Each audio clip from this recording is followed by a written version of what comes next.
we're about to go somewhere odd now. Times to rise and elevation starts to drop down. Our little secret, don't kiss and tell, you're so bad. I'll probably see you in hell. Welcome to hell, baby. This is podcast hell. After I went to college, my dad. Where'd you go to college? Christopher Newport. I don't know that. It's in Southern Virginia. Nobody knows it. Okay. People that went there are like, where did I go? It's not a real fucking place. Yeah. Division III, no sports to speak of, that kind of thing. Did you play Division III? No. All right. I was a journalist, though. I covered the team. Oh. It actually wasn't bad. It was kind of fun. Some extracurriculars going on? I had some extra curric. Yeah. I followed the football team. I did radio a lot. So did you want to be a writer then? You were trying to hone in your writing? I went to school to be a journalist, but then my sophomore year, I took a class for... It was run by a lady who wrote at the paper in Newport News, which I can't fucking remember the name now. It was Captain's Vision or some shit. Yeah. But she fucking hated me. She hated me. I would put it. I'd been doing out of the gate. You showed up and she was like, "I'm not gonna like." I was editing my fucking high school paper. Came to school to be a journalist. Went to CNU because they needed someone to cover the sports team. Yeah. Was doing it my freshman year. They needed someone, and you were like, "I'll do that." Well, I just knew my girlfriend's older sister went to CNU. Knew I did journalism and was like, the senior guy that's following all the football and baseball teams right now is leaving. Nobody wants to do perfect fit. Sports. You should come here. Yeah. So I did that for a while, and then I took this fucking class sophomore year, second quarter, and I was failing journalism. Yeah. As a journalism major. Yeah. And I was the guy next to me was this fucking dumbass football player. And he was getting an A. And it was so infuriating that I fucking quit journalism because of that class. It was so egregiously apparent something was off here. It was it was soul crushing. It's the best way to say it. It literally hurt inside that this lady didn't think I was good. She fucked you out of the program. Pretty much. That's harsh, man. That's a sad story. It was not that sad. Did that kill your journalism dreams? I mean, not really. I mean, what I wanted to be really was a columnist. I wanted to put I had that. I had that itch. I just like sports, and I played a little bit in high school. I didn't play. I was on a crew team, but I was good. You did crew. I did crew. Oh wow. Yeah. Did early mornings? Very early mornings. That's all. Well, you guys had a river somewhere? I would imagine. We did have a nope land crew, the worst. I've seen those land crew guys. Nobody wins. It was on. This is in DC, so it was on the Potomac. Oh. It was actually really beautiful. We would row past the fucking Lincoln Memorial and. What time's your alarm go off? Well, in high school, it was mostly after school, but there would be weeks leading up to big races like Stotesbury, where we would do I was probably waking up at 4:30, there by 5. Yeah, but that was not normal. That was a couple weeks we do the early. Well, I picture crew. I picture sunrise. I picture crack of dawn. Yeah. It's the guy throwing newspapers out his window and you guys. But it's also yes, but it's also not you show up and you can immediately you show up and then you got to get the boat off the rack and fucking get down. There's a line of boats trying to get in the water. So you get there. And by the time you're on the water, the sun's up. But you're in the dark. I bet there's some 3 a.m. starts with this shit. Maybe not 3 a.m. 2 a.m. No. 2. What are you saying? No, it's not 3 a.m. starts. Yeah, if you just dumped a hooker in the fucking Potomac, then you get a 2 a.m. start. I picture crew guys. They're up at 3 a.m. They're eating steak and eggs. Yeah. Fucking proteining up, and then they like you said, they gotta get the boat off the rack. Well, look, you're not wrong. If you're an Olympic crew guy, lobster fisherman hours. Yeah, sure. If you're trying to win medals for America, yes. Yeah. If you're a 5'8" fat high schooler like me, we were not pushing ourselves to that level. See, all right, you're helping me because I was originally picturing you trying to achieve. Yeah. Some Olympian status here. You guys were trying to place to get into the Olympics. We were the worst. My high school was the worst crew team of all the teams we raced. We lost every race dead last until my senior year. This is a feature comedy that should be written by me. Yeah, it's Animal House meets Crew. Except not that cool. I mean, it was. Except not. It makes it even we better. were also they're fucking losers. We were also dorks. Like, I think the teams that beat us also partied harder too. So maybe it's like nerds. It was like, you know what it was? Is like the women's team was really good. I think the women's coach did a good job of getting athletes, like women's athletes from other women's. They're fucking 15 now that I'm looking back on it. But like the girls from high school that were doing other sports were like doing crew in the off season to stay in shape. But for the guys, they were getting the guys who couldn't do other sports. Right. So like they were getting like I was one of the better athletes on the team. And I was in good shape. Like I wasn't, but I'm also like for crew, you're supposed to be like tall, like long reach. Stringy, right? Yeah. Yeah. I was the stroke of the boat as like a 5'8". Is that a term? Stroke of the boat? Yeah, like the guy that set the tone for everybody. I've never heard that before, but I'll use it every day. Stroke the boat sounds a lot like. Oh, yeah. We had a lot of like comedic things that happened because we were pretty bad. Like we did a thing where we got in the boat once before a race and just somebody stepped in too hard, flipped the boat completely over. Style. Canoe style, but then we had to race like 10 seconds later with water in our boat. We were so dude, Really? we were so fucking far. This goes in the script, dude. So one of my friends, who I won't mention, but his mother was French, and like had just come over to America. It was a French. Yeah, and like didn't really understand sports. And so we were at this race at the Occoquan River in DC, and we were so far behind the other boats in our race that when we came around the bend, she thought we were first in the next race. That's how far behind you were. We're like literally like the other boats came, a minute passes, our boat comes by. She's like, these guys and she's are going, fucking killing it. Go, first place. And people are like, shut the fuck up. And like the audience just silently watched us. And she's the only one going bananas. She's going bananas. Have you seen there's a George Clooney movie out about crew? No. It's like new. It's like you remember when Monument Men came out? I know that exists. I know nothing about it. So it was like a February release, January, February release, as is this one. And it's called The Boys in the Boat. And I'm like, that's maybe the worst name to anything. Boys in the Boat? About a crew team? If you call it Boatin' Boys, I like it better. Boatin' Boys. No, that's got a different. I don't know. You're just trying to get people. Is it a comedy? It's not. It's like it's a drama. No. Well, it's called The Boys in the Boat. And like the flyer, the poster, it's like Dann is hitting them as they're stroking down. I think it's like the Charles. It's like yeah. I can already give you a better name for the movie. What hit me? Even keel. I like that. Now, even keel is what you do in the boat when you try to make sure that it's not leaning off to one side. Yeah. But it's also like if the main character's trying to balance a lot of things in his life, you call the movie Even Keel. I like that. That's a drama crew name movie. The double entendre there. Yeah. Now if you're doing a comedy, Boatin' Boys. Boatin' Boys. Boatin' Boys. Comedy. Maybe something like a little Skinamaxy, Boatin' Boys. Yeah, Stroke the Boat. Stroke the boat. Yeah. Stroke it. You ever fuck in a boat? Did I ever fuck in a boat? Did you ever do anything sexual in a boat? Not in a crew. Not in a crew boat. I'm trying to think. I might have. There's a possibility I've been blown in a rowboat. Sure. Or some sort of like. I've jerked off in a canoe. I know I've jerked off in a canoe. A canoe is a good thing because I'm like, I've been in canoes and been drinking on the river before, so there's a chance. Yeah, exactly. There's actually there's a I'd say like a 5 to 10% chance I've been jerked off in a canoe. I was a teenager growing up in the sticks. We're in the woods, yeah. And then if you go fishing early in the morning, I could see that. Now I've 69'd in a helicopter. What does that get me? Is that real? No. You were gonna be the coolest guy I've ever fucking met.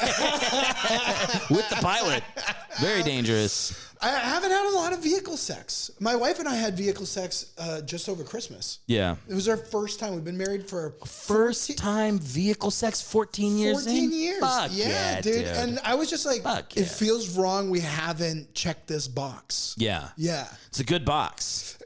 My parents have a lot of like woodsy property you can drive down. And then there was like some random guy just welding in the middle of the woods. Oh no. And so I'm like, I could still see that spark. Wait, you got random hillbillies everywhere in New Hampshire. I was gonna say. Yeah, dude. I'm saying mid-forest welding is fucking. Dude, it is like you're in the woods. Imagine walking through the woods and there's a guy not wearing a mask or a visor or anything. He's just like taking the flash right to the iris. Oh, was he welding a woman to the fucking? Don't look, bro. The less you see, the less you know. Jesus Christ. Mid-forest weld is Eyes tough. all cataract out. Yeah. Fuck it, yeah. Well, let's not lose the script here or lose the plot. Yeah. You fucked your wife in the car. In a really nice new Chevy pickup, one with the extended cab. So there was some space there.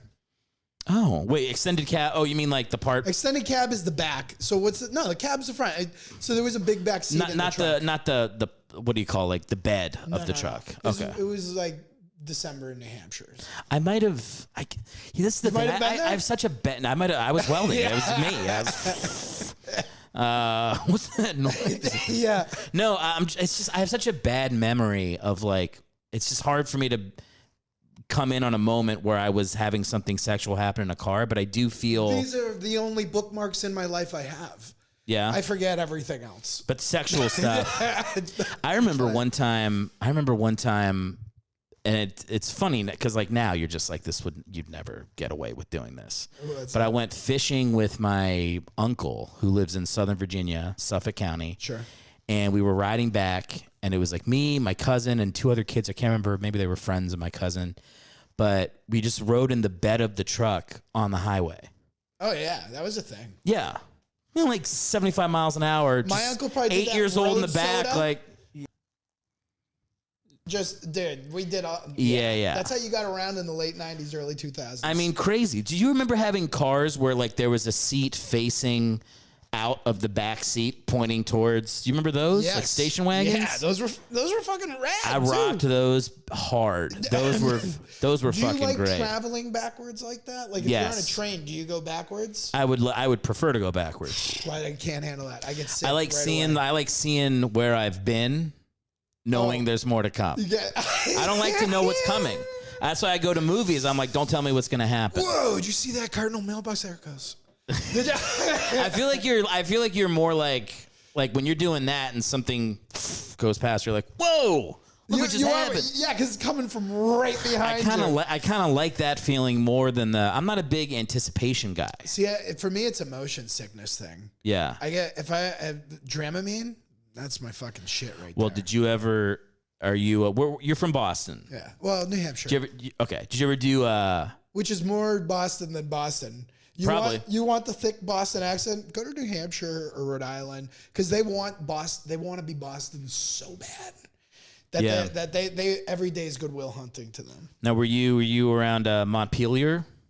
So that's Vermont. My wife's. That's the only thing I know. That's the capital of Vermont. Yeah. We all know that because it was a Chex commercial or something. I just know it because of a rap, state's capital rap.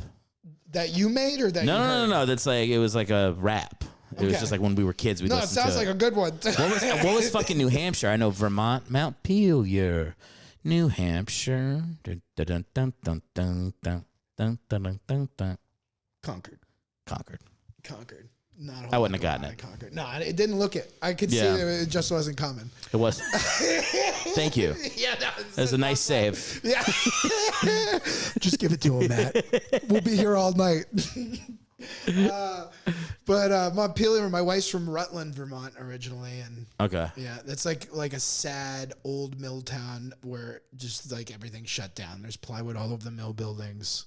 Did The Rock come back to become mayor and then have to fight the mob that opened up a casino? He only had a 2x4. Straight up, you straight up walking talled it in your neighborhood. The only Simone in New England.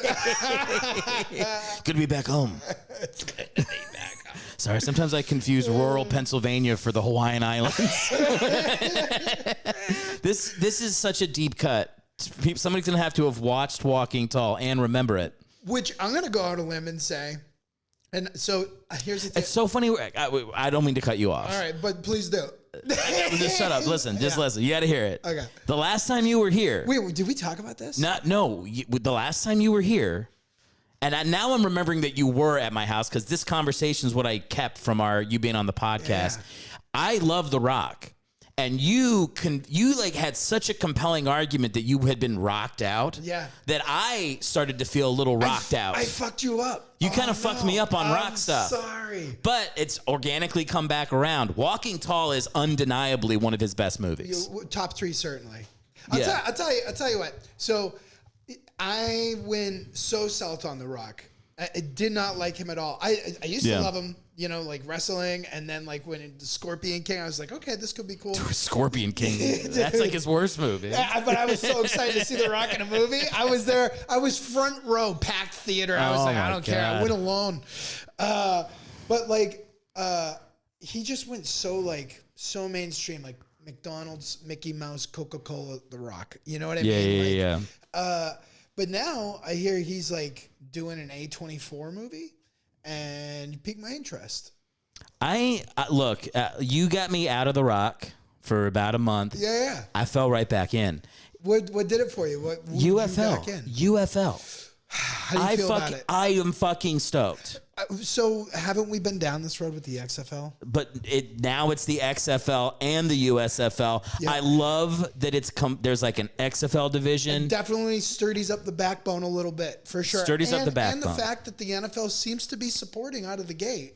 Well, this is the thing I want, man, is I just want fucking competition for the NFL. And like, I know it's never going to compete, but like there has to be something besides the NFL. So it's going to give you an option. It's going to give you, it's going to give them kind of like a farm system of sorts, I feel like. And I think there's a lot of talent that takes a minute to develop. And sometimes kids aren't ready straight out of 3-4 years. Yeah. So there are a lot of aspects I like, but I just don't know how entertaining it's going to be. I hope when is it, March? March 30th. March 30th. Oh, I'm fucking pumped on it. How many teams are there? I don't know. 8. I know very little about it. 8 teams. Do you know the cities off the? Probably LA's probably got one, right? No. It doesn't? It's almost all East Coast and then like Texas. And then there's St. Louis, because St. Louis has like St. Louis. Well, I guess there's a hole to fill there. St. Louis is perfect. Yeah. The Battlehawks average like 25,000 a game. Like it's like a legit. And like since losing the Rams, you've got a lot of football fans. Okay, they literally play in Edward James. Makes all the sense. They play in the old Rams stadium, and like you watch games, it's like the whole lower bowl is filled and people are fucking face painted. They're the most popular team in the whole thing. UFL cities. Let me see if I can get them. I think I can get all of them. All right, hang on. You're also breaking a podcast rule, but I'm going to allow it because it's a football quiz. Yeah, there's no phones. I wouldn't allow it on my podcast. I don't even have one. I just think I think it's rude, isn't it? Test me on this, but then after that we put it away. UFL cities, right? Oh no, United Football. Fuck. UFL. I can give you the cities. I don't even need it. For real? I can count them. St. Louis, D.C. Okay, here we go. Yep. You got them? Yeah. You're looking. There's St. Louis. There's D.C., Arlington, Houston. Arlington, yeah. Birmingham. Wow, yep. Pittsburgh Maulers? No.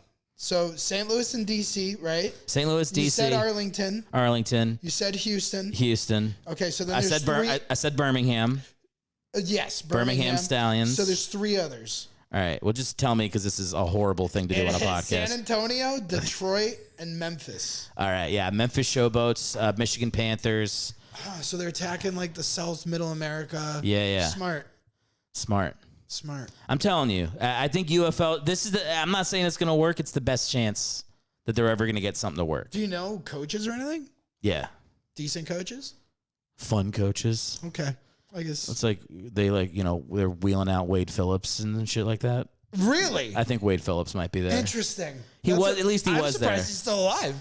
He's doing all right. Is he really? Bob Stoops. I don't think I've ever looked at Wade Phillips and thought, you're doing all right. He's going to make it. Yeah. Not a lot of old fat guys, not a lot of old tall guys. It's a fact, right? Yeah. It's like human beings are like any other animal. The bigger versions, they go quicker. Yeah. It's too easy to hunt. Yeah, hunt. That ticker can only take so much. My buddy's very tall. He's like 6'8". That's huge. Yeah, and skinny too.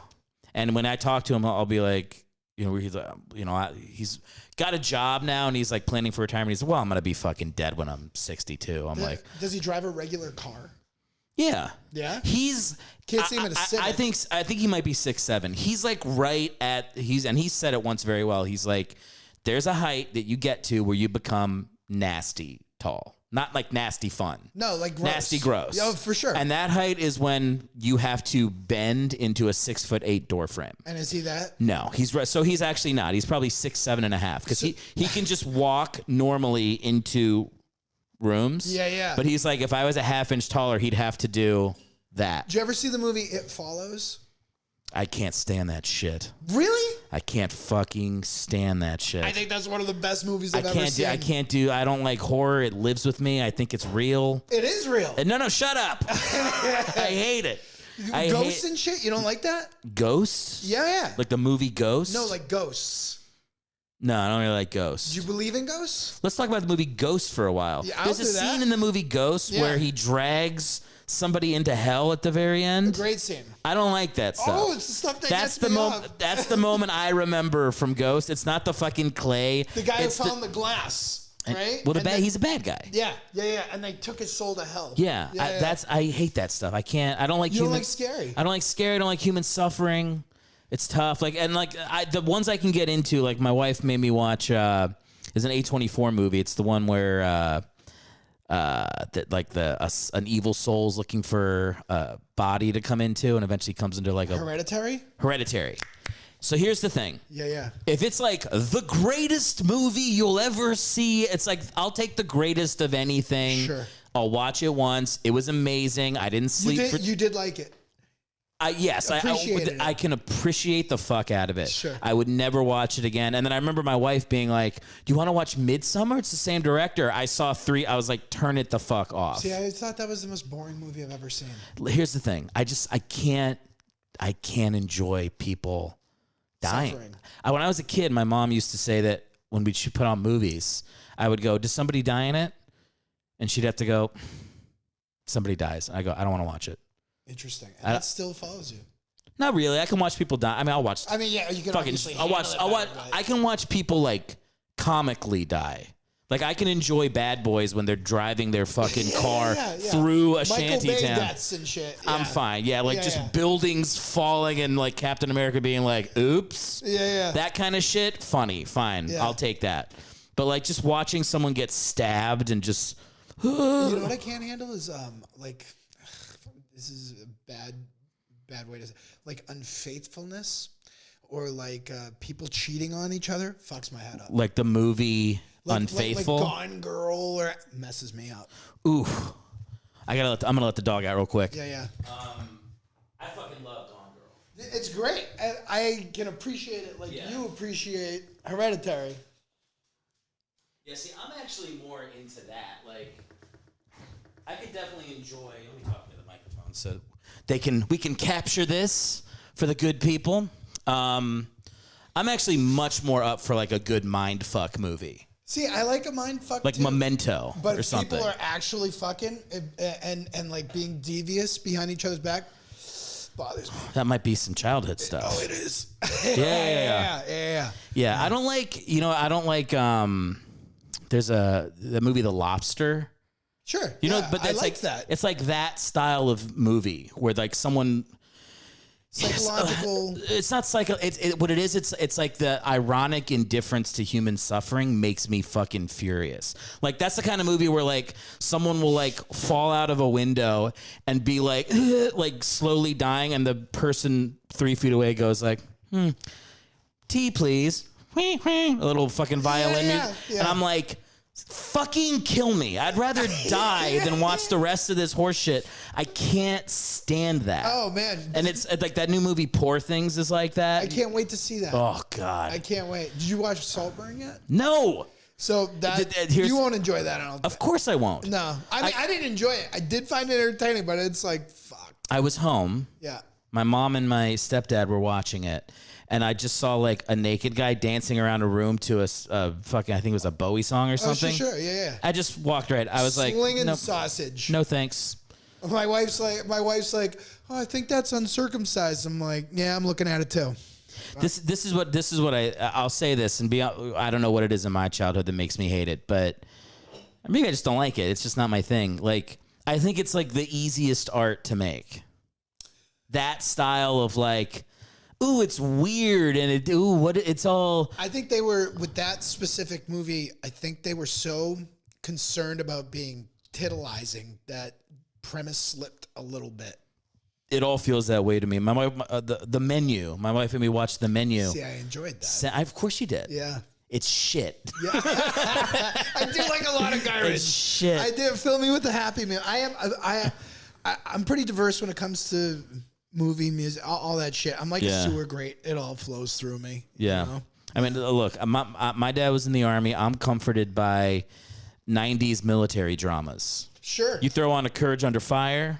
Oh, I bet Major Payne, your house was in an uproar. Dude, yeah. You just fucking... Yeah. And I tried to show it to my wife, who watched it. You would have thought my wife, if you were just looking at her reaction to Major Payne, you would have thought I put on fucking Human Centipede. Like, she couldn't believe. Yeah. She's like, this is pure child abuse. And I'm like, this is my childhood. Like, this is a military father. This is like exactly. I know one of the kids who was in Major Payne. Which kid? Andrew Leeds. He had like black hair. Do you remember which character he was? I don't remember his character name, but he's a groundling. And he's since been on like Barry, and he did. Like, I know him. Veep. He plays the. He was Winkler's son. Yes. And yeah. So good dude. That's good. I'm Funny glad. Dude. Yeah. In the movie, he plays he's like a brown noser. Yes. Yeah. Wait, in the movie. Oh, Major Payne? I don't remember. In Major Payne, he plays the brown noser. Halfway through, he leaves to go to the rival school, and then he trips Alex Stone during the marathon run, and then they go beat the fuck out of him. I don't remember. I could even, if I think hard enough, I can remember his character name too, but I don't want to. Yeah. So that was. It might be Dotson. It doesn't matter. What about Blank Man? Did you ever do Blank Man back in the day? I saw Blank Man. I don't know if it was like a family movie. We were big Blank Man. Oh, Major Payne was a family movie. Major Payne was like a fucking. What about Major Dad? Never saw Major Dad. ABC Monday nights. No. TV show? It was, yeah.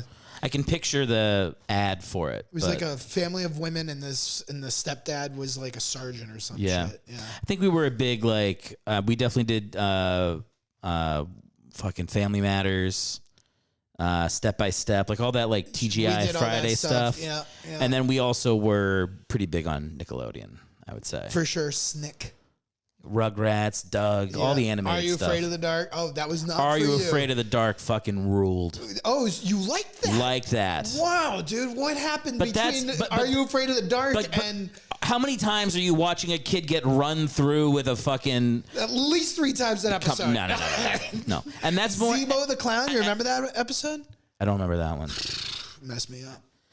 I thought what I liked about Are You Afraid of the Dark was like, it was more like mentally stimulating. As a kid, it was more mentally stimulating. For sure. Like there was some good writing there. It's the horror element of it. I can't fucking handle the human suffering part. All right. How do you deal with Halloween?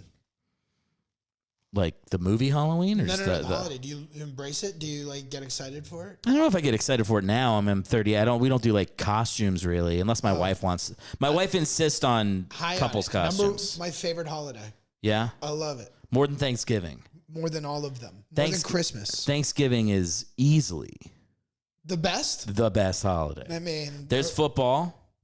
There's great food. I don't think it has very good food at all. I am not a fan.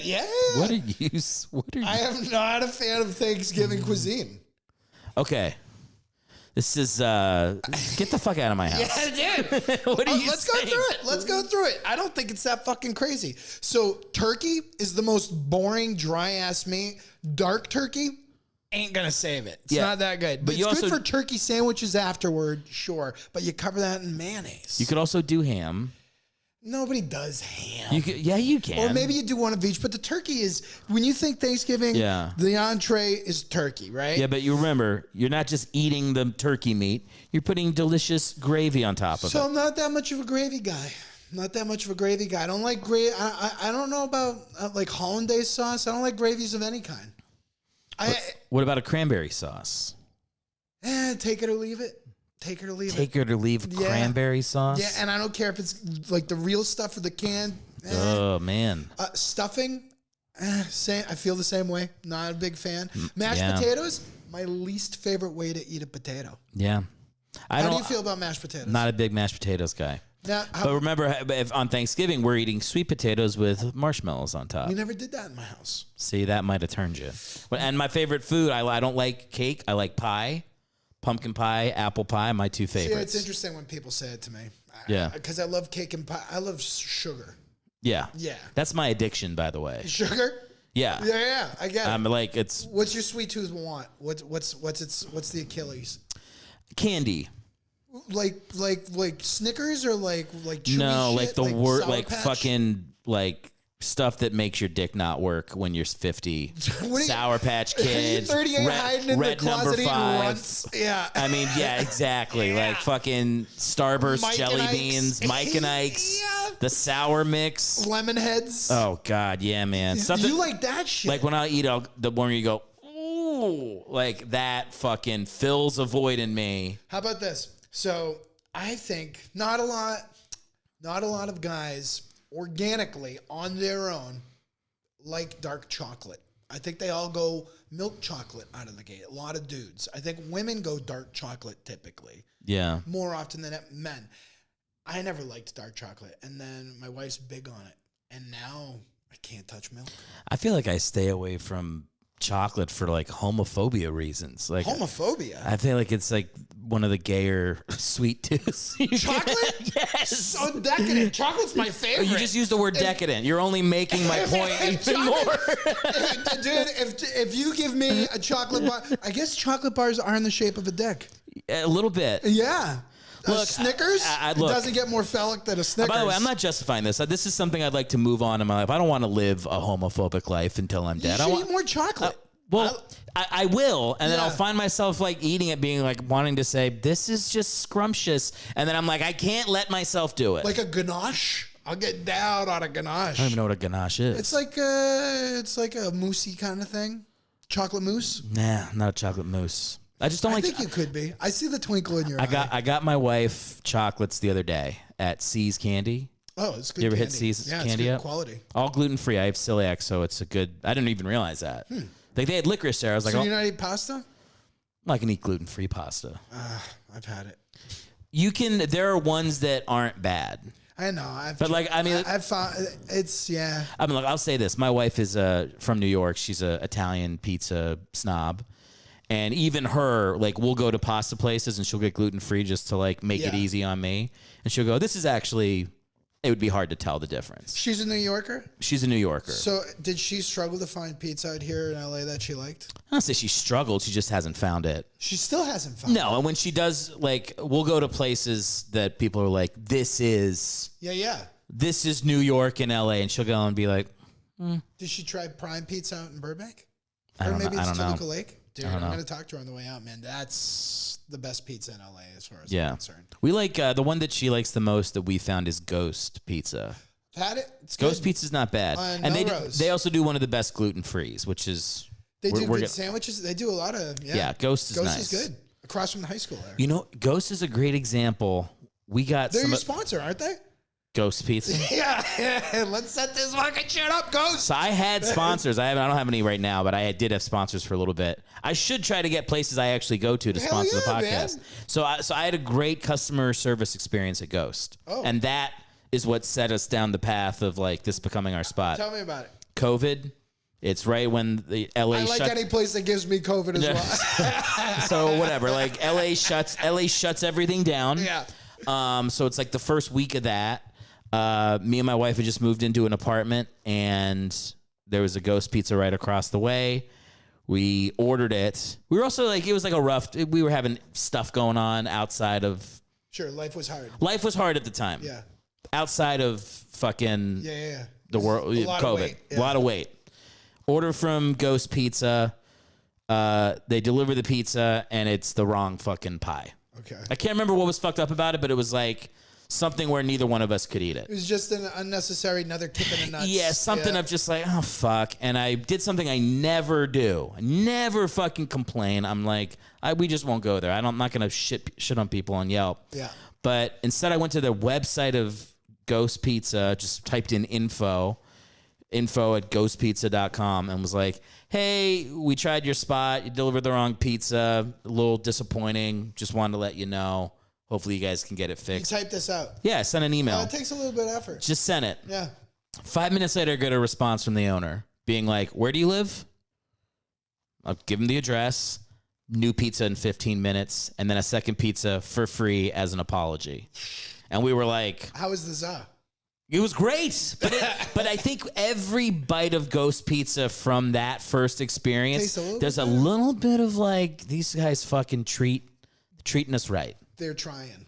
And it'll, of course, like every great place. I remember when Panera used to be like that. I remember that It'll too. hit the fucking beep and start to go down. They'll get too big. Yep. There's already multiple Ghost Pizzas, so maybe that's already started to happen. It's funny. I only knew of the one on Melrose. No, but now there's one out in Burbank, not far from here. Oh, I didn't know that. Yeah, I didn't know we still hit it up. It's still good, but there's gonna be a time we walk in there and the lady at the front just doesn't give a fuck and the pizza sucks, and we'll be like, all right. Yep.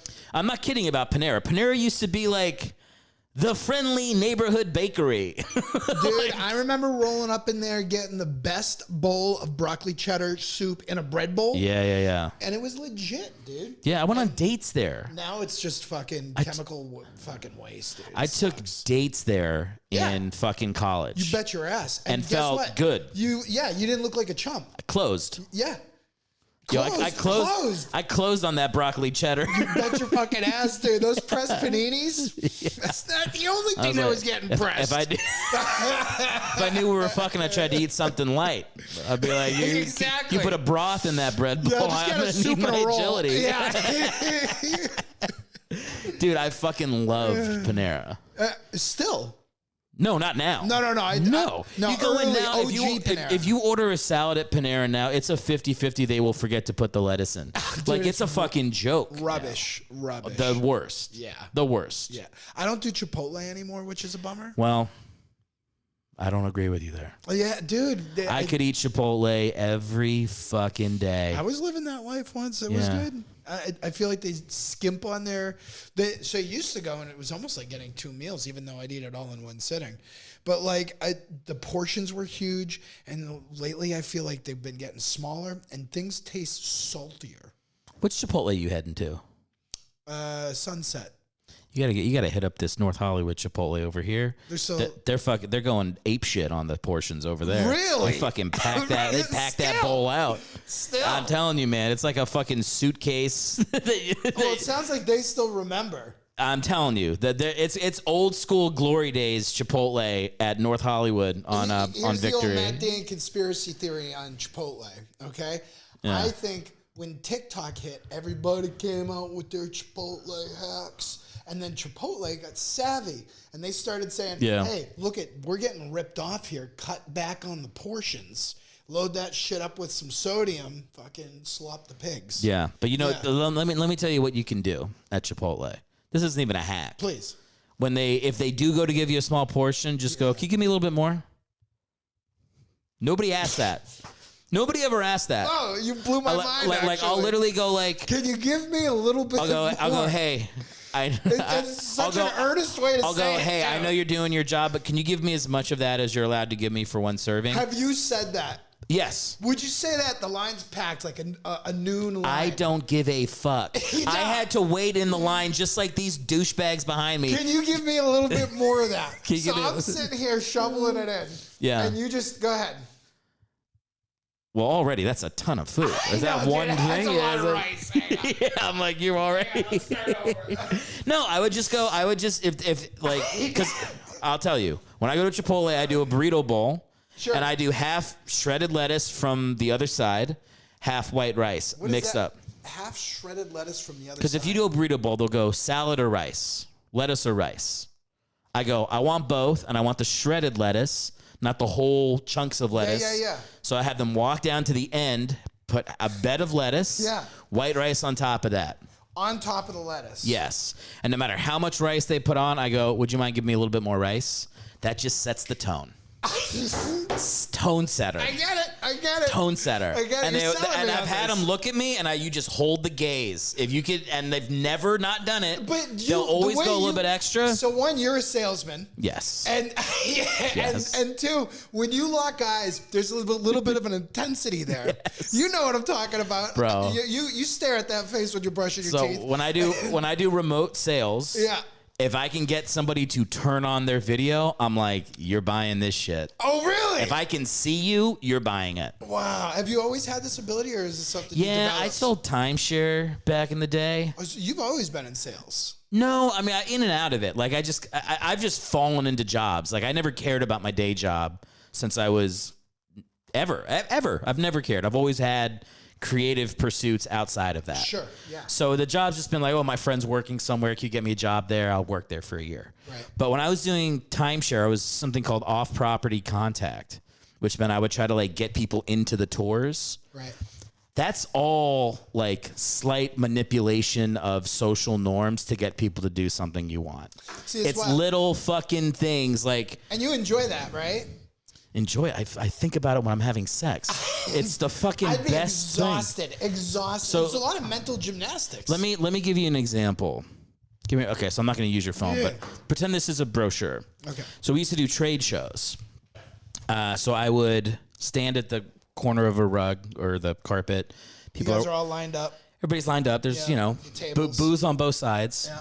And someone's walking out, and I would just go, you're a guy walking by, I go, oh, hey, man, did you grab this? Just hold out the brochure to him. And as soon as they go to grab it, I would just walk them into the booth. You wouldn't let it go? I would just not let it go and pull them in. Now, that sounds insane. Yeah. You'd think any normal person would just let go of the brochure. Sure. They would fucking follow you in. Right in. Were you taught this, or was this your own method? this meth head that I worked with. This is real? This is real. Okay.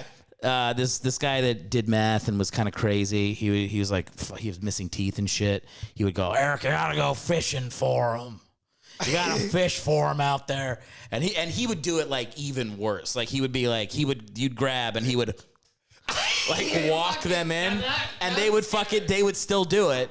But he was so fucking disgusting. He's like an ugly puppy, like so ugly it becomes endearing. Yes. But he taught me that, and I remember being like, that will never work. I'm never gonna do that. And then half a day into bombing at a trade show, I try it once, pull them in, close the sale. First time you tried it. Yep.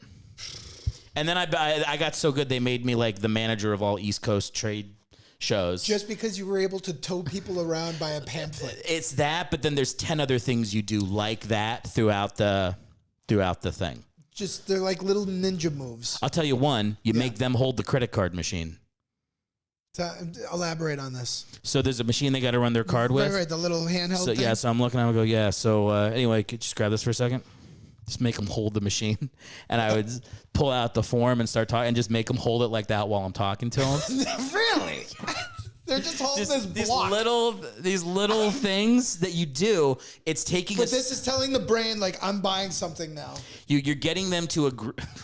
I sound like a fucking rapist. This is great. What you're getting them to do is agree to things without realizing they're agreeing to them. You're getting them to say yes to you over and over and over again in slightly growing ways until eventually you get to the, so just I'll grab the credit card now and we'll get this thing set up. This sounds a lot like how my wife went from a good friend to dating. Like, she just wound up in my apartment. Yeah. Just one day you wake up, you're like, when did the wedding happen? Yeah. No, it really is like, it's just paying a little bit more attention to social cues. Interesting. There's a thing you can't find. I've talked about it so many fucking times in the podcast, but you can't even find this anymore. They've taken it off the air because it's so fucking immoral. But there was this thing called The Push on Netflix. It was this guy, Darren Brown's like I know what this is. Okay. Yeah. Where they get him to kill someone. Yeah. Or think they're killing someone. Yeah, this was a couple years ago. Yeah. Okay. It's that. When we're watching it, my wife's like, this is terrible. And I'm watching it like, this is how I got people into timeshares for 2 years. Just these little moves. If they'll say yes to this, they'll say yes to this. and then this, and then you'll get their credit card. Eventually, you're and I'm getting someone to give me $3,000 10 minutes after meeting me in a fucking auditorium at the Javits Center in New York. That you just that I pulled in with a fucking brochure, a worthless brochure. That's wild. Yeah, the little candy bins, little things you do with candy. What's the thing with the candy?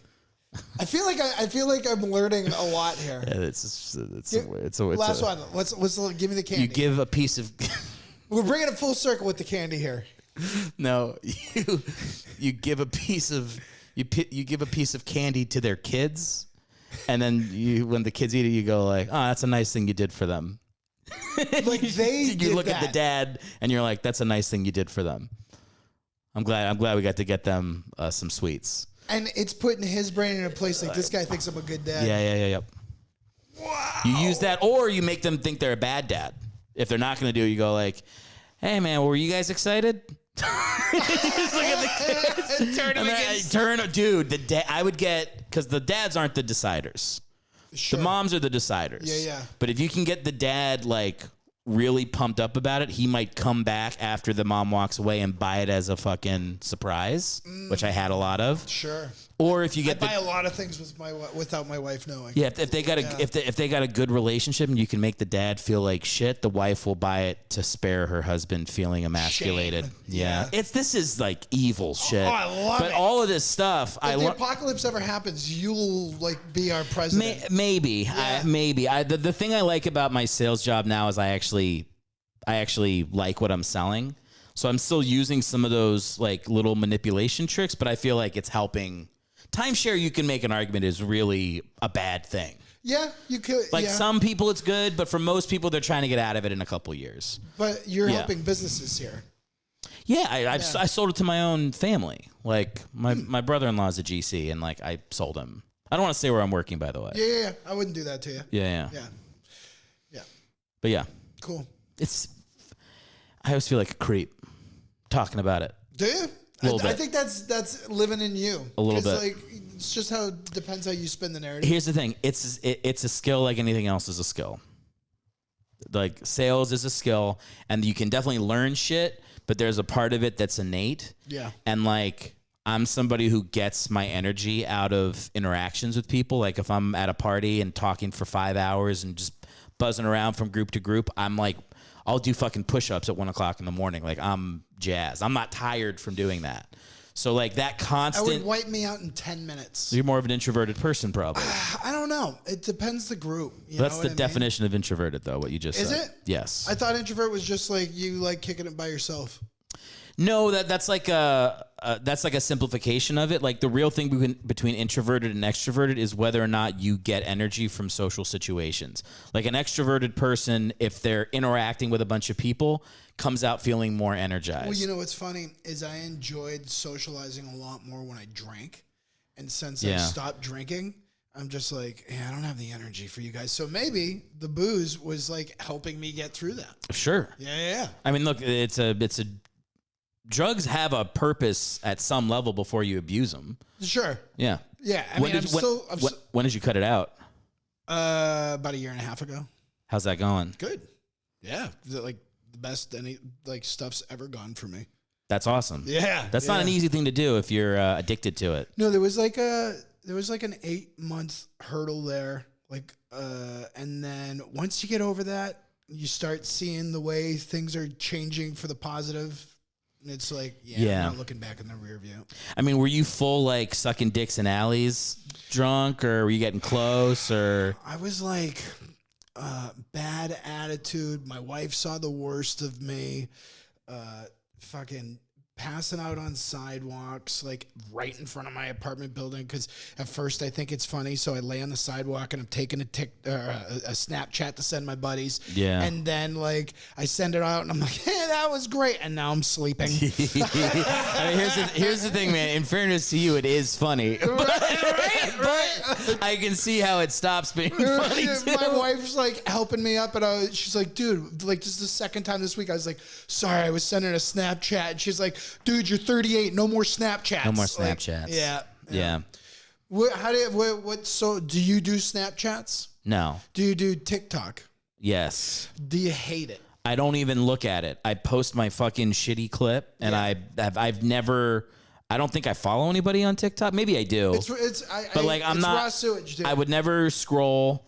I do a little bit of scrolling on Instagram. Yeah. Don't scroll on Facebook.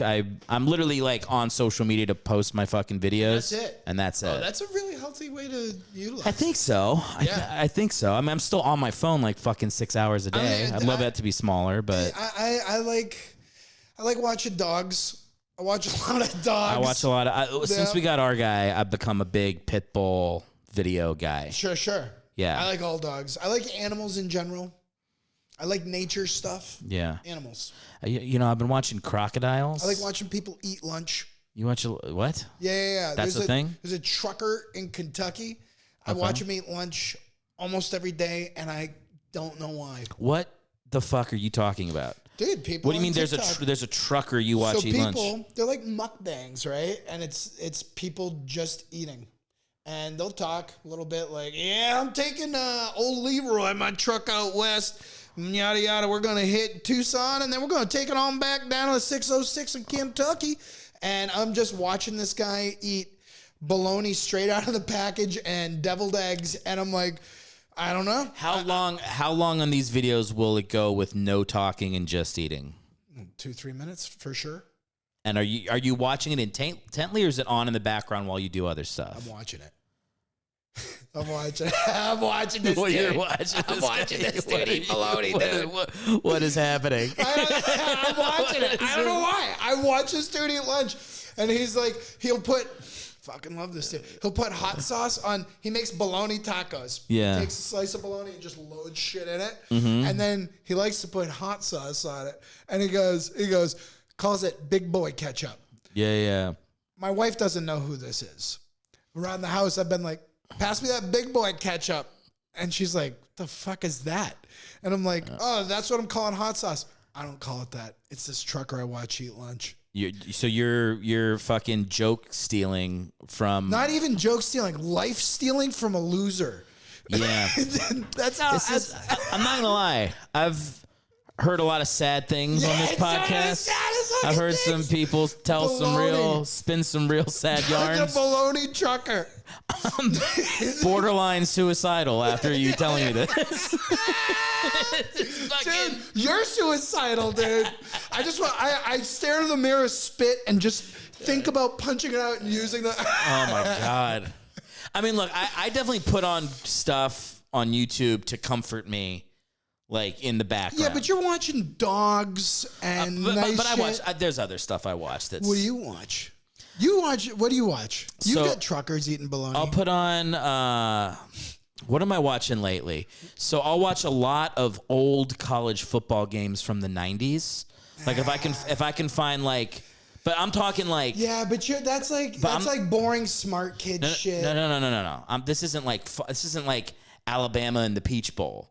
I'm watching like Fordham versus the Campbell Camels. Sure. There's 42 YouTube views. Like, I'm not saying there's like the nothing camera sad goes about over it. and one of the coaches picking their nose. Like I'll put on that. Like Sure. meaningless college football games. That's on a lot. A lot of what else have I been watching lately? A lot of black conservatives reacting to Ben Shapiro rapping. Like, I've come across those. They've come through my feed. Those reaction videos. I do like what I watch. Like there's these two black dudes that get baked out of their mind and just watch YouTube, watch clips of comedians. Okay. And like their whole page, it's just them. They just watch like 8 hours of Louis C.K. cut into 10 minutes. Just laughing, or they don't laugh. They're stoned, so they're watching. They're going like, they're barely making a noise. I want to see. And then they have a commentary part at the end. But the commentary part at the end is they go, "Yo, that was crazy," and then it cuts to the next video. That's it. They add nothing. How many followers do they have? Like fucking like 100,000. Yeah, like so many more than I do. Yeah. But it is fun. Like I don't know. There's something about like as a comic, like I love obviously as a comic, like when you're crushing and you see people's faces, It's a good feeling. It's the best feeling. It's what we're addicted to. Yeah. So to see like someone, I'll put on them obviously like doing clips of my favorite comics, and like I'm just happy to see my comics making two people enjoy themselves. Sure. Like that feeling, it's like why I love doing comedy anyway. So it's like it's the beauty of that art. It's exactly. You're literally watching the beauty of that art, and like I'm watching it being like maybe this bit I'll know the bit that's coming up. I'm like they'll laugh at this. They won't just chuckle. This will make them laugh. Right. But they never laugh.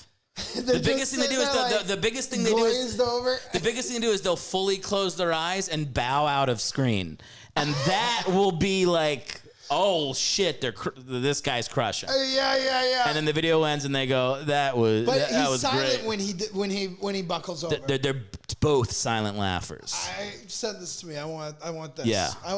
I'll find room. I'll push Baloney Trucker over a little bit. Yeah.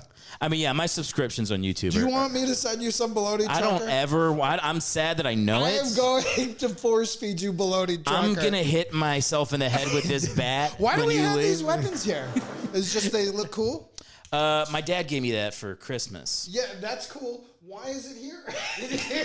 Just in case shit gets rough. My dad gave me that for Christmas. Cool. Yeah, sweet. My dad's been gifting weapons lately, so. Oh, we did that right before my dad got dementia. There was a lot of weapons going back and forth. Yeah. How's your dad's cognitive skills? I think he's all right for now. All right. I mean, I don't know. Right around taser. All of a sudden, he's gonna think you're his brother. I don't know, man. I think he's just like. Look, we had to have a conversation last Christmas because I got a brother. Yeah. And my brother was getting these fucking great gifts. Like these you were getting burned. And look, I'm fucking 38. Yeah, exactly. I'm sitting there at Christmas being like... Give me a comparison. What was your gift to his gift? Okay. My brother got like a saber, like a cavalry saber from the Civil War with his name inscribed on it. Shit? No, but my dad is. My dad gives presents for what he likes. Sure, I know which is fun. Which is actually fine. I know like that gift giver, yeah. Here's the thing about my dad's gift giving. He doesn't care what you want. He's gonna get you what he thinks, what he would like to give you. Cool. But in a world where like now my gifts are like I just send my wife a fucking email like with the exact links. Sure.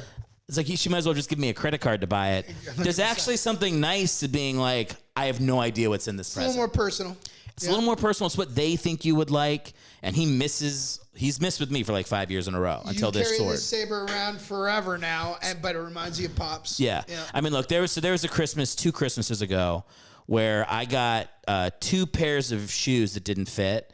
And my brother got that saber. Mom, Dad, don't buy me clothes. And then everybody, like all the men in my family, like the men married to my sisters, all got these like beautiful bags, these travel bags. Okay. And like I travel way more than they do. You are a big traveler. I was the only one who has not gotten a. Like I remember, like one of them got it. One of them got it, but one of them got it, but like another one didn't. And my wife, who was getting mad for me, went like, "Oh well, maybe it's just like." Because he didn't get one. So maybe it was just your dad can only afford one. And then he heard it and went like, no, we all got those bags last year for Christmas. Wow. And I was the only... Well, maybe he was like, well, Eric does a lot of traveling. He must already have one. I think what it was, it's a combination of like, he probably didn't think about it. But also, like, of everybody, me and my dad had the most fighting back and forth for years. So I think we're always still kind of working back up to, like, there's a little bit of that. There's some work to be done. There's not that much for me anymore, I would say. Some wounds heal quicker than others. You know what I think it is? Somebody said this to me one time, and I really do feel it. Like, there was never a question that we loved each other, but it's like, you don't always like people. And I think it's very hard, and I don't know if it's the hardest with family because you don't get to pick and choose, it's hard when it's your son. For sure. To like not like your son for a little bit. Imagine, I don't know what it's. Yeah, I mean it's hard, but like I guess that's my thing where I go like he probably just didn't really like me that much for a period of time, like what I was doing with my life, my personality. We're very different. Sure. And it's like that created a lot of tension, and it's like we've been for the last like 7 or 8 years, I think, working back to like just enjoying being around each other. Was there a time there was like an ultimate fallout? There was a couple moments where it was like he would just give me so much shit about what I was doing with my life. Were you bucking back? Were you pushing back? No, I just like wouldn't talk to him, and then he'd get mad I wasn't talking to him, and I went like, "Look, man, this is doing comedy in New York is fucking hard enough. Like it's hard enough. Sure. Like I'm not gonna come home and just be shit on. Get berated. Yeah, like it's not worth it. Like just I won't fucking be around that much. You kind of just got to get on board or not." He was berating it, and so your tactic is you turn off. With him, it was. Yeah. And then there was like a moment where I had like a thing I made that was in a big festival, and you know there was like a chance it was gonna go somewhere. Something for a little could bit. happen. Something could have happened. Yeah. And he made a big drive and just showed up unexpected to like come support. It must have been a good feeling. Oh my God, dude! I would cry thinking about it if I spent enough time doing it. Sure. But I won't do that for your own sake. But like when, when he did that, that was, I mean, that's going back like seven right? years. Yeah, Big step. That was like, I think our relationship from then has just been getting better because it meant so much. Moment of acceptance. Yeah, or just like I don't even at this point. I was like, I don't even need acceptance. Just shut the fuck up if you don't like what I'm doing. Just don't make it harder. But for him to come out and support. But yeah, so that's what it was. Is like it was like beyond it was beyond just being chill about it. Yeah. It was acceptance. It was like, I'm proud of you. I know how hard you worked on this thing. Sure. It was a tough time for him then as well. Sure. For him to have done that when that festival happened was like, it was just big move out of Pops. Yeah. Turning point. And then what I realized what I realized after that was just like, you know, we don't have to talk about the things we disagree about. We don't have to, like, we can just literally never talk about politics. See, we can never talk about That's it. the thing with my folks, but they love to bring it up in needle. Well, look, and here's the thing. I even see myself doing that with my wife sometimes, and I have to realize it's in me. You just have to be, not you, but like, well, maybe you. You just have to go. You just have to know they're doing it and go, we're not talking about it. And you just have to keep setting that boundary. And like what I do now with my dad, like he probably did with me when I was a fucking little kid, is you redirect them. Yeah, that's exactly the move. You just pull out a photo. That's exactly the move. Yeah, you just redirect the energy to something else. Oh man, I saw this video. Look at, when was the last time you saw a camel? No. So this is a moment that my wife talks about a lot. Where we were out to dinner with my dad and my siblings, and he brought up whoever he brought up, some conservative thing. And I just went, Dad, wait. And he's like, no. I was like, Dad, wait. I got something to say. I got a real question to ask you. Real question. He was like, what? And I went, what is your favorite color? And the whole table just starts laughing. And then it didn't come up again. No more politics for the next hour. Squashed it. But literally, like, you don't even have to be good at redirecting the energy. You just have to make it clear that you are redirecting the energy, and they won't fight it. What's his favorite color? I don't remember what he said. I think he probably said black or green. Oh, really? He loves black. Those are my two favorite These colors. Walls are for Dad. I dig them. I like them. Yeah. I think he's a black guy. Yeah. Wait, that's not what I. No shit. That's not. You're awfully Caucasian, my friend. You know, he likes the color black. You're almost transparent, Eric. It is funny to say he's a black guy. Hey, my dad is a black guy. Hey man, I'm a quarter Mexican though. Are you? I got a little bit. I'm not all whitey. I think I'm just white. Pure white. Just another white guy. Shouldn't say pure white. Pure white. Oh, well, there goes the pod. It's funny. When I was about 150 pounds heavier, everybody was a dude. So many people throughout my life thought I was Asian. Asian people would come up to me after shows, and they would just go, "Half Chinese?" Like they thought they had it. They thought they knew exactly. Really? Yeah, you can't see it. You can't see it, right? Yeah, I can't see it now at all. Dude, when I was heavier, I was like, kind of like. Yeah. Asian. More Asian looking. One time I dyed my hair all black. I looked very Asian from the back. Apparently the style of my hair, very Asian. Jet black hair? Jet black hair. Yeah. I always wanted jet black hair.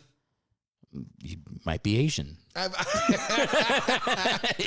Making your case. For a long time, people were like, you should take like, was it 23andMe or something? Yeah. And I didn't want to, because if it came back 0.0 Asian, it would have broke my heart. You always just kind of had a little. You're like Gwen Stefani. You just like you want to like Rachel Dolezal yourself into Asian culture. Yeah, exactly. I was like, yeah. People would ask, "Are you Asian?" I'm like, you never know. I don't know. Yeah, I mean it's possible. But I mean the other thing is like we're all everything eventually. I don't think we're there yet. We're getting close. Getting close. Yeah, sure. Yeah. Yeah. Closer. You know that like people are walking around with like Neanderthal in them. For sure. Yeah. Crazy. My brother is she? I think she's like 70% Puerto Rican. But my brother is just another white guy. Yeah. Now, my brother looks much more Mexican than I do. How could somebody be? Could somebody be 70%? No, that sounds made up. It's like 50-50, right? Well, if you look at like, I don't know. I won't do. Well, I guess if her parents, one's white, the other one's Puerto Rican. And that makes her. My grandfather. My grandfather was Latino, but he was chopped in half. Problems with race. I mean, I've got like a very like my family's. Everybody from my family is not from America. Like all my grandparents came here. But Europe. No. Oh, really? No, my grandmother came from Mexico. Oh, all right. Yeah. And then Germany, France, but from North Africa, and Poland. Oh, wow. Yeah. Have you been out there to Europe or? I was born in Europe. You were? Yeah, my dad was in the army, so I lived in Germany till I was like 4. Where in Germany? Bad Kreuznach. Sure. Is there a major city nearby? It's fucking 2. I have no idea. Fucking Neuschneichkopf. Yeah. Oh, Schneefgloffen. I'm familiar. Great pierogies. No, I don't know. I lived in wherever that was, and then Manheim, which I think was closest to Munich, but I'm not really sure. Home of the only thing, Manheim Steamroller. You know about that? No, is that a sex move? No, it does. Manheim Steamroller. That's a sex move. That's a sex move where you shit on someone what you're about to do and then you me. fucking roll. Your forearm through the shit. Fucking, no, I think they're like a Christmas band. Wait, Manheim Steamrollers? I think they're like a Christmas orchestra I know or something. the only band I know from Germany is Rammstein, and that's because everybody. Du hast. So I used to be a server at Hard Rock Cafe, and every time that song came on, I'd get revved up. Now I'm going to imagine that Hard Rock Cafe was as bad as me working at Rainforest. I'm going to tell you what, dude. I was an alcoholic. I was on a lot of drugs, and I had a blast. I loved working at Hard Rock Cafe. I bet your tables didn't. Yeah. Well, it showed in their tips. The gratuity was rough. Not making any money, but if we all... So, okay, here's something about Hard Rock. We all had to... your first shift, you have to sing a song. They really want to demean you. And you have to sing a song to everybody else like during the pre-shift meeting. And so I was taken off guard. I did not see this coming. So I just started singing Hakuna Matata. After that, they printed me out a fucking name tag, Pumbaa. I was 340 with the name tag, Pumbaa. Rough. You were 340? The 340 I taught and that. Somehow Pumbaa's worse. It doesn't help the situation, dude. Damn. You know, you're walking away from the table like, of course his name's Pumbaa. It's a funny name for a fat guy. It is. It is. I'm glad you pulled out of that spiral more ways than one. Rainforest was rough. Rainforest, they'd make you put on like a parrot head and dance for kids' birthday parties and shit. How long did you work for Rainforest? It's my first ever serving job. No, that's not true. It was my first job where I was like really like allowed to wait tables. You got to be 18 to serve alcohol. Mm-hmm. So I was like 18 to, I came back summers. So maybe like, I think it was like 20 by the time I left. I did a lot of serving tables. Bertucci's, Buca de Beppo. I met my wife at Buca de Beppo. She hated me. She was the host. I was a server. Oh, no. But I was very annoying. Very. Yeah. Yeah, too much. Just like Boston to the max. Rude, loud. Yeah. Yeah, sweating. How'd you turn it around? We were friends for like 5 years, and then it just like my girlfriend that went south. Her relationship went south, and we just kept kicking it. And it was kind of like I gave her a pamphlet and led her into the room. You just fucking you went fishing for it. And it took me a half decade, but yeah, that's not bad, man. No. So it was the friend approach that eventually rolled over, kind of organically. See, my wife says she's like, if I'd known you in college, we never would have spoken.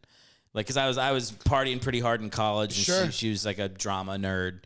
But I was like, but what she doesn't get it. I was friends with everybody. Same. I got along with everybody. Yeah, I didn't shit on we wouldn't have been romantic, but we would have been friends. Right. Because if I wanted to be friends with somebody, you were a good time, Charlie. And, hey, let's go out for drinks. I could adjust to I could adjust to pretty much everybody I was talking to. Same. And the booze really helps with that pivot, right? Like, yes. Oh yeah, dude. Yeah. Lubes up the wheels. I was fucking.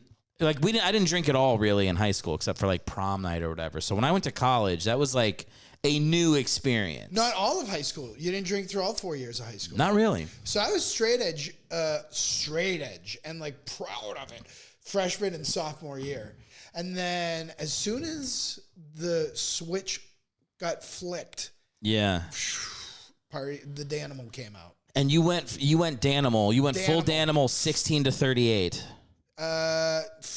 Probably 40. I'd say 16 to 40. 16 to 40. And I mean like getting into all sorts of trouble, all of it. Like goddamn, all the party favors. Jail time? No, but I got picked up a couple of times. No record. It got expunged. My old man helped me out a couple of times. But like I was a crazy kid. We were getting into some crazy shit. Like yeah. It's funny. I did this at a few. I just thought it was something like a handful of us got into. I was like, who here trying to crowd work? So who's been in a car chase? Crickets. And I was like, weird that didn't go. I can't believe nobody. I'll try it on the next one. Yo, anybody remember their first car chase? Everybody's like, first? What the fuck? There's multiple? My brother and I both got into it a couple times. Oh, shit. Mine was quick, right? Like, so I was underage buying booze, and there was an undercover across the street, unmarked. And my buddy's like, dude, I think there's a cop across the street. And this kid, we called him Goat. And I was like, okay, Goat. He was always fucking with us. And so I'm like driving too slow, intentionally, like, here we go, swerving, like, hope the cop doesn't pull me over. Boom, he hits the blues, comes out behind me, and I'm in my father's, like, 89 Cadillac. It's like a boat, but when you put your foot on it, that thing fucking lifted like the Batmobile, and you were gone, right? So I just planted it, and fucking we took off, and you know those, like, so we go into a bank parking lot, and you know, like, where they'll put like a little garden outside the median with like mulch and some flowers. Yeah. So I fucking just launch it up that, like we jump that fucking thing. I'm surprised the fucking tires didn't pop. We go right over the median through the garden, and as soon as I land in the bank parking lot, 2 cruisers pinned me in. And the guy comes up to my window. I stopped. I toss my keys out the window. I extend the fake ID out, and I go, beer's in the trunk. I'm sorry.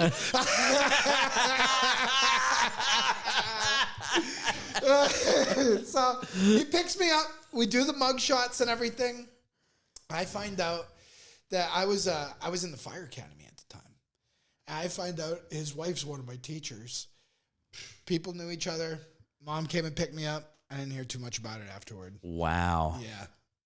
Holy fucking shit. Yeah. So I got along with him too, because I was never, so I did dumb stuff, but I was never a dick. You know what I mean? Yeah. Like, I just I was like trying to have too much fun and trying to make people laugh, trying to be the cool guy and go out and get beer or whatever. So we're in there, right?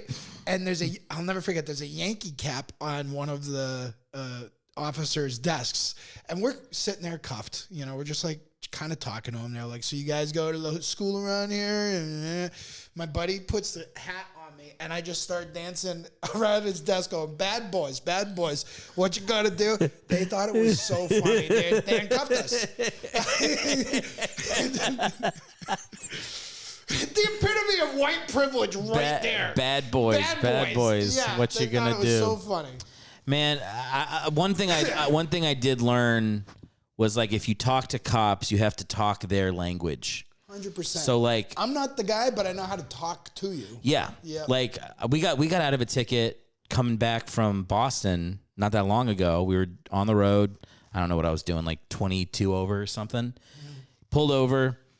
Guy comes up and I just go, keys out. I'm not going to run you over. Sure. Up here, hands on the wheel, ID, all that shit right there. Doing all the right moves. Yeah. Guy comes out, all the windows are down in the car. I just go, I'm going to hand it to you right now. I'm sorry. We're fucking tired. And I know you're just doing your job. If you cut me a break, we'd appreciate it. And the guy's like, yeah, you're good. I have not gotten a ticket since I was the first week I got a fucking driver's license when I was 17. Yeah. I've been pulled over, but like it was my fucking high school crew teacher that like we were like shooting the shit after practice one day, and he had a fucking cop, like support cops, dead cops' wives or something. Yeah, my dad made us put that on our cars. Yeah, and I remember being like, at the time, I'm like, you fucking pig. Yeah, like, fucking narc. Yeah. And he's like, yeah, man, that gets you out of tickets. Be smart. He's not wrong and about that. He just started, he told us, he was like, don't say things like, please. You just go like, can you cut me a break? You fucking talk like a human being, and you let them know that you're not there to fuck with them, that you appreciate what they're doing, but you don't overly do anything. You just ask for them to cut you a break. It fucking works. Dude. But it's like, but you have to be fucking chill. Like I remember my mom would get fucking tickets all the time. Sure. Because she hated the cops. We should be all worked up. All worked up. Yeah. Don't do that. I remember when I first got my license, I took, that little street in between freeways that they sit in? Yeah. So I used to just take that. Just, going the wrong way. I'll just bang a Yui on those things. God damn, dude. What the fuck? You took those? I mean, multiple times. Jesus. Right? And so fucking Stady saw me flip a U on the freeway, and he pulls me over, and he goes, you mind telling me what that horseshit was back there? And I was going to the doctor for like a pre-op thing. For my knee, and I just go, I'm getting knee my knee. I'm so sorry. I've never. And he goes, not gonna fly with me, fatty. And walks back to his car, cut me a ticket, lost my license for 3 months right out of the gate. Right out of the gate. These guys don't like dealing with emotions. You also got to think like. They're fucking... If you're nervous and shit, it's like, okay, you may as well admit guilt. Yeah, these guys have fucking they're seeing crazy shit. Sure. Just be chill. Don't give them another emotion to manage. Especially in this town, they see it all, dude. Yeah. They see it all. Dude, my buddy was a cop in Newport News, Virginia, which is like rough neighborhood. And he's like, I never went on he was like, you could come on a ride along if you want. I was like, I don't know if I want to fucking remember one night of that shit. No fucking way. But he's told me stories of the kind of stuff that he would see, and you're just like, this fucking, you have PTSD. Bro, you have it. They all have it. I was an EMT for 8 years, and then I do I was like an EMTP, so like an EMT paramedic, but you're not a paramedic, right? But you can ride along with a medic and whatever. And so like I saw everything. You see it all. I did. I've helped deliver 3 babies. I've fucking seen the stabbings, the shootings, the fucking crazies. Yeah. And dude, I'm telling you, man, it builds a callus on you. So we were at a party. By the way, we're supposed to go an hour. It's been fucking, yeah, we're well over, but that's fine. Whatever. You got plenty of stuff to chop up here. Yeah. I don't chop shit. Do you not? Well, like I'll cut clips. I'm not going to edit stuff out. Oh, no. Yeah. I don't know how to do it. I've never done a podcast. You should. Seems like a lot of effort. Yeah, we'll talk about it. Yeah. We got to fucking talk shop. But let me tell you about this EMT shit. So we're at a party, and it's like everybody there's religious, and except for me and my wife. And people are talking, and it's like very like, people are like very just like quietly titillated by very low stakes things. You know what I mean? Sure. Yeah. Like, I know that's a weird room, stuffy room. Yeah, did you see the color on her car? Oh my goodness. God. Neon orange? Life crisis. Like those types of like the things that were shocking to them were so nothing. Sure. Except for when they started talking about one of the guys was an EMT. And she's like, we had the funniest story. You know, first they're telling stories about like literally like fucking crops in their backyard. Like, oh, the corn is just not coming in the way it should. And Bill had the funniest story from work the other day.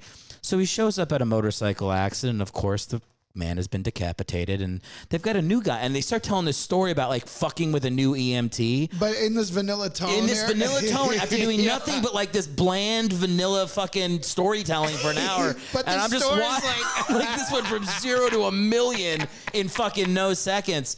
And they're telling a story about like playing a prank on the new EMT that he could save the guy who had been decapitated. Oh my God. And like it was funny, sure, but also like, what the fuck? Yeah. Where did this come from? But then like I literally like my wife was like, that was like some psycho shit, and I was like, you don't have, because I have friends who were in the military. Like I listened to them fucking talk when they came back. Yeah, same. You have to joke about that shit, or you will go crazy. It's true. So like that's one thing I hate when they like, you know, when they go after.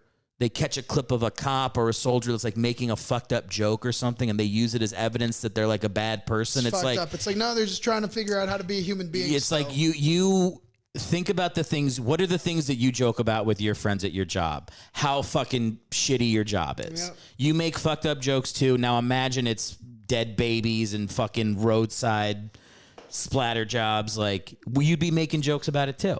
Yeah. You have to make jokes about it. The fact is that we have so little empathy, sympathy, and understanding for each other, and we're just looking to fucking crucify each other on social media and all this bullshit. Fucking... listen, I'm not one of these guys who is ripping a fucking one of those blue striped flags out the back of my car, but I'm also like, dude, I've got guys I grew up with who became cops, and like, you know, from what I know, they're still good guys. Yeah. It's people make choices. We're all still fucking people. There's good people and bad people and everything. Yeah. I mean, yeah, I've got it. I've got the same thing, man. Like everybody I went to high school or college with is pretty much gone one way. Sure, that's like the American dream. Yeah, right? yeah. All my improv friends feel differently. My family was all firemen. My father was a fireman. My brother is a fireman. Yeah, I was going down. That's why I was like doing the EMT thing. I was doing the same thing. There's not too many progressive firemen, are there? I don't. Progressive fireman. Socialist fireman. Even heard of that term. I've never even heard of that term. Not too many, but those who are, I think those who are a little bit more left, I think it's tougher for them. I actually know a woke fireman. A woke fireman? I'm not even kidding. This is another good comedy I know strip. one woke fireman. I know one woke fireman. Yeah. Because like of all the guys I went to college with, one guy who was like did they isolate him in his house? The biggest liberal of all of us became a fireman. And I bet every day is tough for him. I don't know. He might be less woke now. I mean, I haven't talked to him about politics in fucking 15 years. I see him once a year getting drunk around Christmas. We haven't gotten into it, so I don't know. Yeah, At least in college, he was the lefty of our little group. Yeah. Fucking, we grew up. So I grew up in a house. Like, I just did what my parents did. And growing up, it was like, not to talk politics or anything, but I remember just Fox News was the news that was on TV. Yeah, me too. Oh, yeah, dude. Like, we grew up in that household. I remember my dad had a hard-on for Newt Gingrich, dude. Oh, man. Loved the news. A truth teller. Oh, yeah. A truth teller. Dude. Doing God's work. Oh, for sure, Yo, dude. there's blowjobs in the White House. Somebody's got to do something about it. Who is that guy who was able to tell the future? Come on. He knew the Twin Towers are going to fall. And who's the guy? Gandalf? What the fuck are you talking about? He's kind of Gandalf-y. You're getting warmer.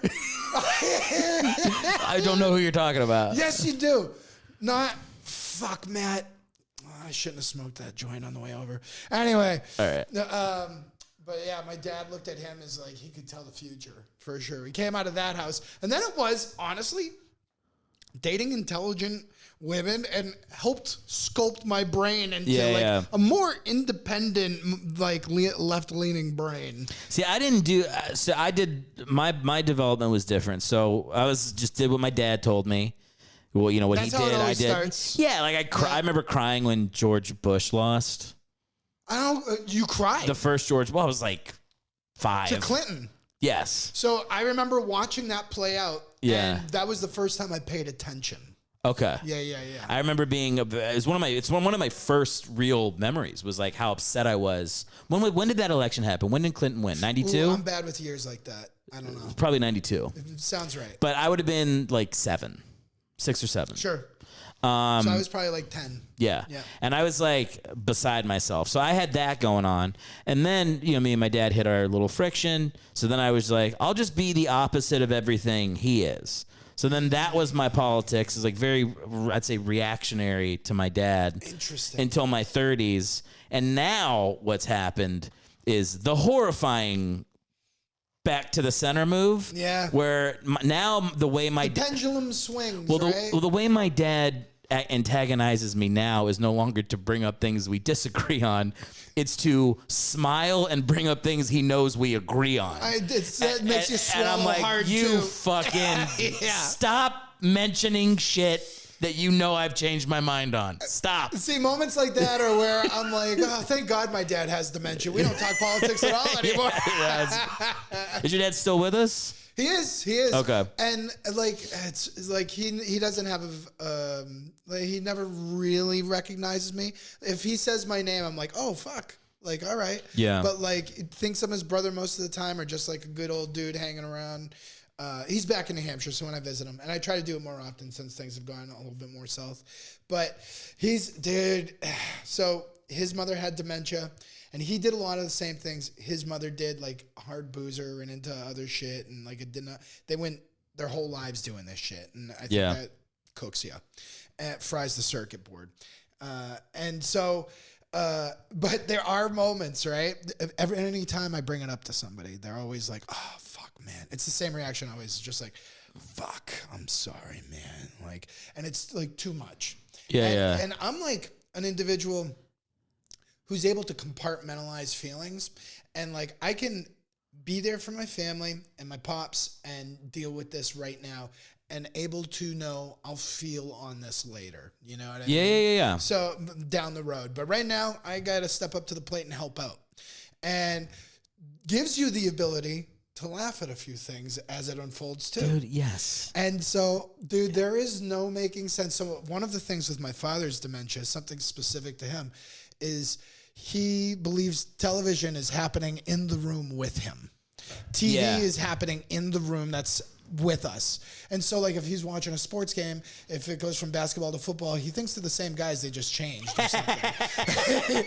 But there's no Christmas, or it's the day after Christmas, everybody's just kicking it.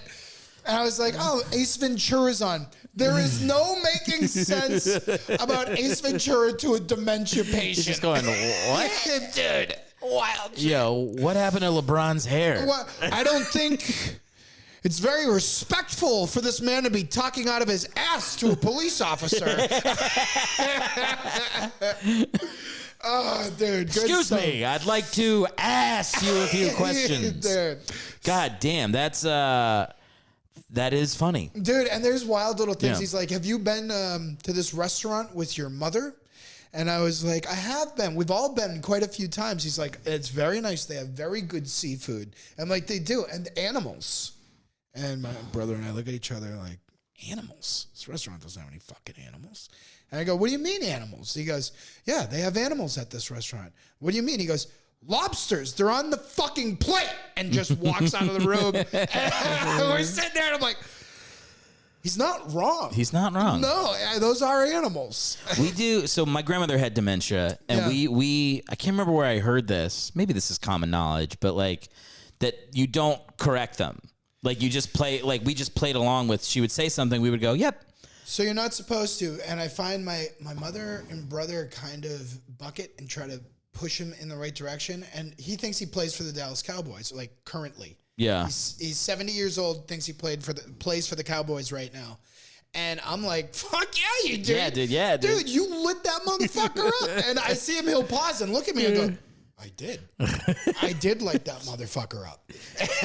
Yeah, I feel like that is at least like in my experience with my grandmother, that's what we did. And whenever that light bulb went off, it became easier. Here's the deal, man. Like he's having a better time than any of us because, like, let's be honest, life like kind of sucks. Yes. So I mean, if he played for the Cowboys, I'll go for that ride with you, Dad. Like, because why am I going to tell you you're wrong? Yeah. You know, and now you're lost in the past and the present. Like that fucking sucks, dude.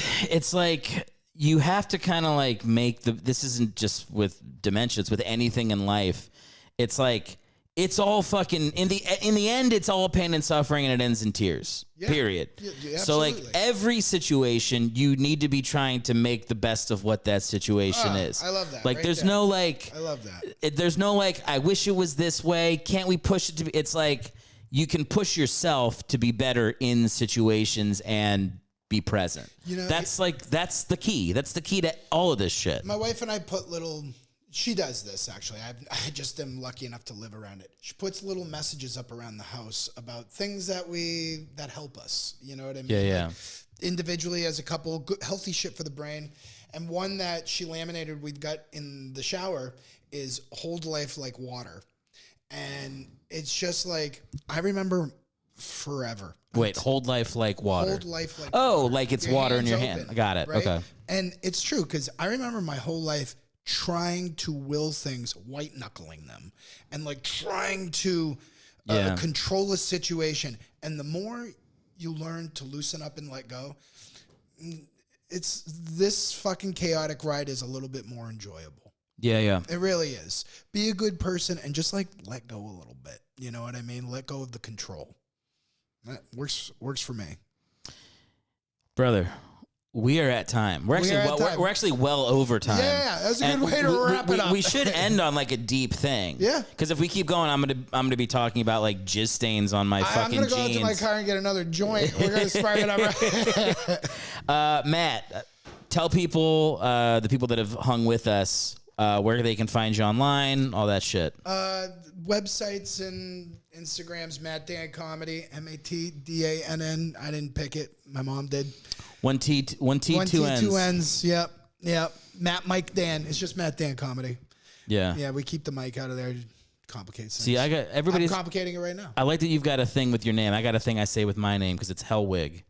So I go Erick Hellwig, CK for Eric, Hell like the place, wig like a thing on your head. Ooh, yeah. Just to make sure people spell that shit right. Yeah. You know, it's John Wick, same way, right? What do you mean? Wait, are you WIK? No. WICK. Wig. Hellwig. Ah. So hell like the place, wig. I think I've always said your name wrong. You've been saying Hellwick? Hellwick, yeah. It's not too bad. I don't mind Hellwick. Hellwick. I had a million fucking nicknames, and I don't know if Hellwick was ever made its way in. Huh, that's it. We can start that late. If you want. Matt Dan Comedy and Scaredy Cats. It's where I do like ghost hunting and post all my horror shit. And fuck yeah. Let's get you a podcast. We'll talk about it. We'll talk about it. We'll see. Right now, let's talk about it. Let's end on that. You want to? No, we gotta get the fuck out of here. Talking shop. All right, brothers. Good chatting. Yes, likewise. Good to see you.